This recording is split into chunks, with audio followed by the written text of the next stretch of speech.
Well, it's a bit cooler today at 6.6 degrees. Overnight it was 6.5, and during the day yesterday it was 11.9 with lots of rain and wind.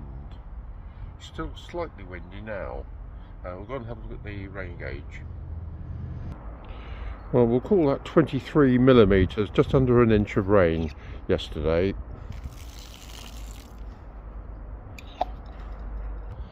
Yeah, it's Friday the 19th of December, just a few more days to Christmas.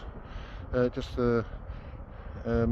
still quite windy, no rain today right now, no cows, no sheep, don't see where they are at all.